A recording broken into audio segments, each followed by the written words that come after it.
on Cursed Hollow. Score is 0-0. Is Tassadar still a god?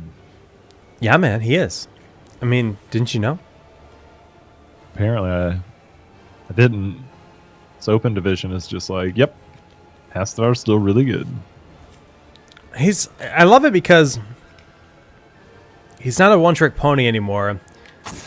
And he still has like a big impact, but it feels like he can be a playmaker on his own. Like, Archon can get kills. Archon can apply pressure, force retreats, control space. And it's not just like I mean, we're still going to see Force Wall, I feel.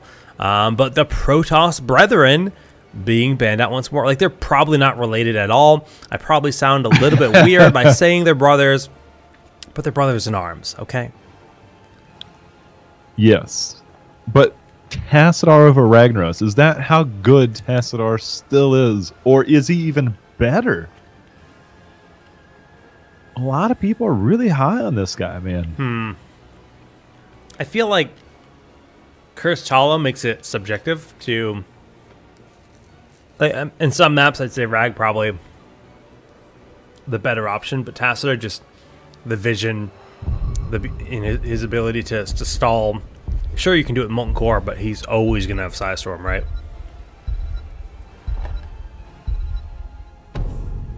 I'm just... So, my thoughts on Tassadar is simply that we're still in a single focus target, like Varian focus targeting taunt. You try and smash somebody, but Tassadar shields are like, nope. And I feel like that's where we're at, is that Tassadar fits that role of, I am burst mitigating, and then we go in for a fight.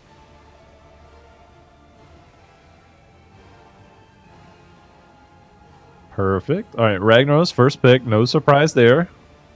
Will we see an early Diablo pickup? I mean, that's the thing, is like, we see on Cursed Hollow is the fact that you have all this terrain, and it allows Diablo to find several charge areas. And that devastating charge at 13, man, that first game where he just ping-ponged somebody near that keep wall, it's like, here's one wall, I'm going to flip you over with my 16 talent because I've got another one, and then I'm going to charge you again. And that's something we know Battery loves to do, so we'll have to see, you know, if that's something that even Death wants to try to go for. Imported support, maybe they want it too. We haven't seen a lot of Dibble picks in the first rotation, but Falstad, ETC. Falstad priority. Really high on the Falstad. All right, if you're banning Zeratul, is that a target ban or a setup that you're trying to execute? I'm actually not sure. It seems pretty standard here. Okay, so the Zeratul ban, I'm trying to think about it a little bit more, and I feel like it has to be targeted, but oftentimes when we've seen Zarya tonight, we've seen a lot of Varian being paired or with that. I don't know if that'll be the case in this situation. Like, the fact that they well, no, it still would work very well with this. I'm just trying to wrap my head around the taunt variant, man. Yeah. With Sulfurous, Rain of Vengeance, it's still plenty impactful. It's like, do we not want to deal with APOC, or do we not want to deal with taunt? Yes, no, yes, no, no, yes.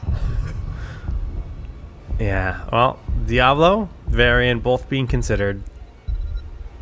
I feel like this is the moment where, like, you're the banner and you're on comms with your team. You're like, should we go this or should we go this? And you're just like, somebody's got to pick. Like, it's like a team vote right now. So you just casually click back and forth. Okay, well. All right, next rotation for... Go ahead. Neither team has grabbed a support yet. This I was could going to just say, be the the Ming next ban? rotation has to be Malf, right? I would imagine so. You know, you look at Li Ming. Okay, they go for Tygus because the double warrior. Li Ming will almost be forced out here unless you see Zul'jin or something. They do a Falstad. You could do Jaina or Gul'dan, I guess. I feel like Li Ming is the appropriate pickup. Again, Zarya on the other side always kind of makes you stay away from stuff like that. But Mao for sure here. Unless you're just going this crazy global comp.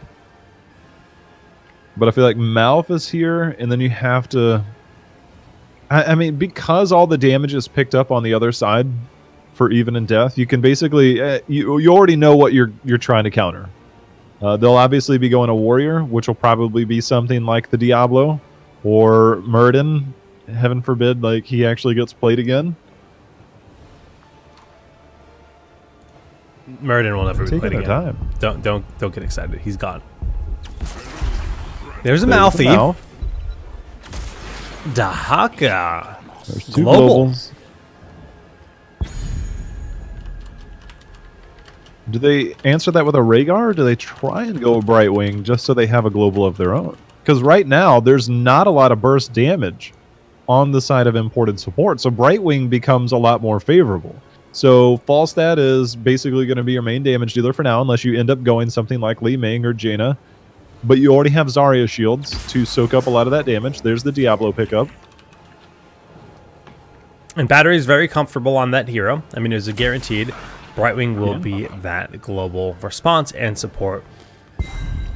So I like the Brightwing pickup a lot. You have Zarya there to mitigate a lot. Ragnaros has self-heal. Diablo is super tanky. Zarya will help you shield. So long as Zarya is on great shield duty, Li Ming is not as big a threat and Falstad's there. And so Brightwing becomes a lot better pickup. I mean, honestly, these drafts are very even when you look at it. Sure, there's one more global on the side of imported, but when it comes to the late game, on the side here, even in depth, their composition is absolutely terrifying. Where will we see the Sulfurous Smash? Between Diablo, Expulsion Zone. I love Expulsion Zone on this map. But if they're able to lock down a hero, Malf, no burst heals, and there's really nothing else, you just have to be careful of your targets. Because Dahaka can submerge, or burrow, I should say, so it's not as effective on a hero like that. But outside of that, you've got a lot of really good targets you can go after. Lots of juicy options here for the Sulfi. Can we start calling it Sulfi? It just sounds cuter. No? Okay. It doesn't sound as menacing, though. And it's a pretty scary thing. 10 seconds. It is pretty darn scary. ETC and Li Ming still considering those level 1 options. Standard auto attack Falstad as expected. Let the battle begin. Power hungry. Yeah, power hungry is fine. The hardest thing here is when you're playing an ETC and you go up against the Zarya and picking something like Block Party, because your block charges don't get as much value against the Zarya just because it's so fast. So they tend to get eaten up quite a bit more. I guess we're going for a trade-off here. No hesitation whatsoever, just running in there, getting that min-max value with the Zarya shield. We'll get both those towers rather quickly here on the bottom side of the map and then rotate to the mid. But we see pressure in 2 lanes on the side here from imported support. So that's pretty even overall. I think 1 tower in mid, 2 towers in the top lane for them. And then, they might get a fort here in bottom. They might get a fort. It seems like a foregone conclusion at this point. But they also got their well, which is a bigger deal. And we know that the first tribute spawns in the middle, either top or bottom. And if they end up trading here, then the favorite for the first tribute now goes to RNG, because it's a 50-50 You might chance just concede it. Like, honestly, if it's not in the proper lane, you might just say, yeah, we're going to give that up, because it's risky. Like, you can certainly try to poke it, install it with one of your heroes like Zarya, but... Rotation there. Again, double global. FC Ignition, though. That's it. Nice. Oh. Frozen X to First Sniper. Specialty He'll have his is... flight back up, though. Yeah, that's true. He'll be in there quick. Won't really But miss they're any giving up. XP. They're not missing this. I wish I had a Zarya to where I could just rotate around the map and do things like this. Molten Core was used in the top lane actually to keep that fort alive. It was very, very close to falling. Homicidal opted to use that 2-minute cooldown, so that will not be an option for stalling a tribute fight. Interesting call there to use that right before the first tribute. And earn my favor. But it's in the Well, bottom it is lane. on the bottom. Doesn't matter. This Yeah. makes it much more difficult for imported support. This is not an easy defense. You have no well, and there's really not a lot you can do. I mean, you can fight this, but odds are definitely in favor. They managed to get the interrupt. Yeah, Frozen X getting a lot of energy here, but the drag holds him in place for long enough to find that power slide and find that kill. Lutano very low in the backside, so is Howl, leaving looking for those missiles over, but the Hungering Arrow, 1 tick, 2 tick, 3 ticks, down you go. Battery finds the stall here, but is that enough for him to live? Looks like it. Good peels there from Homicidal. He went in deep there and died. They've got to try and get the interrupt here. Yeah, good flare. Zarya's on her way I back. like it. Did he go extra flare range? He did. Oh, He had battery. Arcane Barrage before. Cleanse had to be used. Oh, that wasn't Cleanse, it was just... He just charged his way in, but he swaps Dahaka over into the tower shots. They've got the good body blocks until we see the W going out there. Dahaka dying on the backside. It's now 5v4 again. Yeah, Swabs can get back in there quickly with a global. I believe all the wells have been tapped that can be tapped here in the bottom lane, so that advantage that they had at the start of the fight has been used. But, I mean, although Malfurion's done a good job keeping the mana a non-issue, oh, that kill is big. I feel, okay, so they got the kill, but I feel like they wanted to stall as much, and we can take a look at it here in a second. The power slide onto 2. How, though, getting blown up. Hecarim! Oh, with the Hungering Arrow! Almost got the kill. The entire time, top lane. Oh, the Giants, yeah. We'll look at it here in a second, but the Giants have just been chilling up there for a very long time. They're having a good time. Made their way down to keep one. Oh. It's almost a good thing. Oh, they no. Oh, sorry. Oh, no. It's almost a good thing that they didn't delay them. Does Ignition die there? Just out of range now. He's safe. All right. Well, that was a thing. That was a 2-minute and 10-second tribute phase. Yeah. Well, as we can see, that top lane that was pushed out, we thought that situation might be bad for imported, but they turned it into something beautiful. Lane was completely pushed out for them, makes it hard to soak, but still forces their response there out of Brightwing. They did get quite a few kills and the tribute, and they did all of that without the healing well. Oh, the power of Malfurion. Malfurion, not too bad of a healer, I hear. Can I have an innervate? Sure. You guys need heals? Don't worry, I got you. Just non-stop replenishments for the team. Bruisers will collide in the mid lane. Experience still very even as the second tribute spawns in the top center of the map. We will see another brawl. This time, however, it's Imported's turn to have the healing wells at their disposal. And we'll have to see if Even in Depth can do a bit better here for this tribute fight. Yeah, both teams at level 9, pretty close. Dahaka's going to stay on the bottom and soak a little bit, but the rotation over. Battery gets locked in there, but... Frozen's got max energy, just about. Dwindling quickly. The stall potential between Brightwing and Zarya is gross. So terrible. The soak and the towers they could take down here, though, they're actually forcing Falsehead to soak mid. That's a lot of experience. It's helping throw them towards level 10. They're trying to get that last tower because they know that chunk of experience will make that threat, a reality. But Frozen X, his life is a threat and a reality right now. Yeah, Specialty, though, is very deep on the backside. He's got to be careful. Battery is back there with him. Hao is the first to fall, however. It looks like they're just going to have to back away from this. However, How ever? And that's 2-0 in terms of the tribute count here for Imported, who now have level 10. We got Gus, Stage Dive. Pretty much what you'd expect, but that's just going to give them that double global with the or triple global, actually. Take it. Like the boss call here. He is going to be sniffed out by Battery, but Ragnaros is all the way in the top lane. Yeah. And he will not be able to make it in time, but it looks like they might just back off from that. They fear. Is it going to be fully leashed? Oh, the power slide over on a Diablo. They've isolated him just a little bit. Expulsion Zone. Bought a bit of time there. Battery will slip out. He's going to start hearthing. Wants to be there at full health for the next tribute. Next tribute. Any moment. There it is. Top right. It's definitely advantageous if you're on the side of even in death.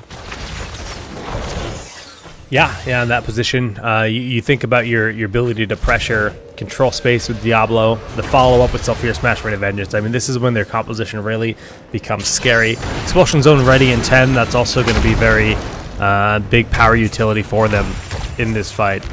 Gust, 15 seconds away. Only cooldown that is not available right now.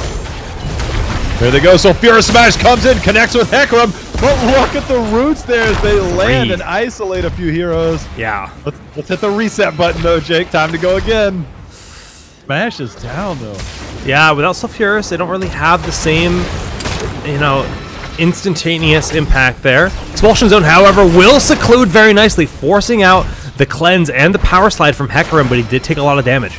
That was a really good cleanse. Oh, the flip on the Aware, the body blocks from Battery with the Apocalypse. Can they get the kill, though? So much sustain. Swazmugu goes deep. He finds Zarya. The double kill on Brightwing. Lutano will be 3 down on the side, but Battery finds the single kill for his team on ATC with that power, or the Shadow Charge. That Shadow Charge is so terrible. Homicidal doing everything he can to get away from this, but this is we talked about stall tactics before. I mean, you're only delaying the inevitable, but that is going to be enough to pick up the first curse of the game, going over to Imported support. What can they do with it, though? Because everybody's going to be back up here soon. Well, top lane's really pushed out for them already, and they have the Mercenary camp. So that's an immediate, immediate just power to their, I don't even know what I'm trying to say, Jay How. At this point, I feel like they can put pressure here in the middle. And then after a while, just fall back, grab their boss at the bottom. I think that getting 2 forts out of this is the most that they could expect. Bottom should go down just with Dahaka pressure alone. Get a little bit of pressure there middle while they're responding to the siege camp top. Fall back, get your boss, and take your spoils and experience and try and stretch it out. Well, that experience lead starting to show itself right now. All 3 lanes will be pushed in, and that boss call you mentioned looks like they're posturing for it. There they go. 15 seconds left on the curse, so they have plenty of time in which the lanes will be threatened still. Dahaka maintaining that forward posture because he can get out of just about any situation. But the boss being started here on the side of Even in Death. Yeah, that was the proper call, I think, by both teams there. They've got Brightwing to be able to defend. Dahaka continuing to push. The tribute's over. They're already sending people to the top, though, to try and defend that. They're going to be a little bit late. They do have triple stage global. dive. Yeah, they are. They're going to go in. Okay, there's the stage dive. The burrow, the gust has been used, and they find a kill on Ragnaros right away. Even with that Twilight Dream, it's just going to pick up 2 more kills and the boss. Oh my goodness, Jay How. That goes from bad to worse. Real quick, Lutano, what are you doing there? Oh, they're turning around the burst damage on his specialty. That is so scary. Okay. Oh my, you have bosses pushing in top and bottom. The keep is already exposed. They might be trying to end. Yeah, I mean, the fact that they're trying to power through this keep before the boss gets there means they want to threaten the game. That bottom boss probably still has at least half its health pool. So here they go. This is a bad spot to be in if you're even in death. Everyone's up. Zone is available. Battery, no souls. He's so weak. He goes down already. Oh, How is on that backside. Can they find another kill? Self-smash hitting nothing there. What was that? That was the Falcons play this weekend. Oh my God. Well, that's it. Boss is there. 2 people are dead. I do not see them holding strong. Game number 1. Wow. That it all went back to that tribute fight, the triple globals, and it's like, listen, we're gonna go ahead. They made the proper boss call, and then they made the boss invade. That could have gone either way. Yeah. But the aggressive call led to a victory. Very well done there. The triple global gave them that opportunity. It wasn't what won them the game. I just think a lot of it came down to that first tribute where it just nothing was working out that should have been an advantageous position for even in death. And then they were put in that bad spot in the second tribute and losing back-to-back tributes where they took, some fairly big losses. They were just always a step behind. And when you're a step behind, when you don't have the same kind of global pressure, it's really tough to find that opening or that response. Agreed. I love the call. They got both forts. They backed out. They got the boss. And then the fact that they had the globals there, I'm impressed. I am impressed. All right. Well, one.